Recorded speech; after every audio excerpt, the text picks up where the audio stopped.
Heaven TV Channel ကအမျိုးများအားလုံးမင်္ဂလာပါဒါကတော့လိုက်လာတာကတယောက်ရတော့တယောက်နေတယ်ဗျအသက်ကငယ်ငယ်လေးဗျကြည့်လိုက်အောင်နဲ့လိုက်လာတယ်နေပြောနေမစနဲ့နေပြောကြဲကြဲပြောနော်ငါးမောင်နဲ့လိုက်လာတာနော်မှန်တယ်တညာအိပ်ပြီးကမှအခုညားတာဘယ်လိုနဲ့ညားတာလဲငါလုတ်သမားနဲ့ညားတာအေးအဲ့ဒါဘာဖြစ်လို့ငါနေရောက်ခမောက်ငါဘာလို့လိန်စရာအကြောင်းရှိဟမ်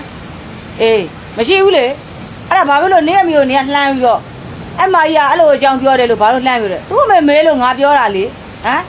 သူ့မေမေးလို့ငါပြောတဲ့ဟာကိုငါလိန်ပြောတာလည်းမဟုတ်ဒဲပြောတာလေဟမ်ငါရောက်မှလည်းနေတို့တယ်အခုနေမင်းနဲ့ငါနဲ့လည်းတိုက်ပြောတယ်ဟမ်မနေ့ကငါသမီးကပြောတယ်နေကိုစကားကိုထိပြောဖို့နေကိုမပြောဘူးလားအမေသိမလွယ်ဘူးတဲ့နေကိုမပြောဘူးလား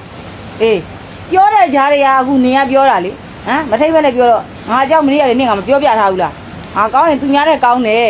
စိုးရင်သူများတဲ့စိုးတယ်လို့နေကငါပြောတယ်အခုနေအခုငါမောင်တဲ့အခုယူတယ်အခုငိမ့်မစိုးနဲ့ယူတယ်နော်အဲ့နှစ်ယောက်ကနေကိုအခုချိန်ကြီးစားဖို့တောက်ဖို့ဘာတွေဖန်တီးပေးထားတယ်အေးအဝတ်စားအစားဘာဖန်တီးပေးထားလဲဖုံးပဲမရှိတာတော့ငါနေကိုထည့်ပေးတယ်နော်အကုန်လုံးအစားစားရငါအကုန်လုပ်ပေးတယ်နော်အဲ့ဒါကိုနေကငါ့ကိုမကောင်းပုတ်ချပြောတာငါမကောင်းတဲ့နေရာဘယ်နေရာမှာရှိအေးအဲ့ဒါအခုနင်းမေတွေလည်းနင်းပြန်ပြီးတော့ပြောပြအေးမနေ့ကပြောရတဲ့ပြဿနာမှာလည်းနင်းတောင်းပန်တယ်ဆိုပြီးတော့ဒါပေမဲ့ငါနေ့ဘက်ကရက်ပြီးတယ်တောင်းပန်ဆိုအခုဟာနင်းကငါရောက်မှလည်းလိမ့်နေနင်းမေကိုလည်းလိမ့်နေချစ်သမျှလူတွေအကုန်လျှောက်လိမ့်နေဒါပေမဲ့အစိုးဆုံးကငါ့ကိုလိမ့်ငါ့ကိုငါအတင်းပြောတာကိုအစိုးဆုံးပဲငါအကြောင်းနဲ့နေရွာမှာစုံစမ်းကြည့်လိုက်အခုငါတို့ရွာနော်ဟင်းတရ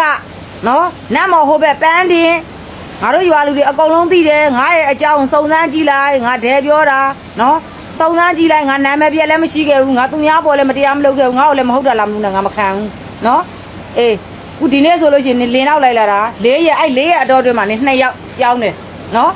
မှတ်ထားအေးအဲ့ဒါနေ့ကိုတက်တဲ့ယူပြီးတော့ငါကြိုက်ထားတာမှတ်ထား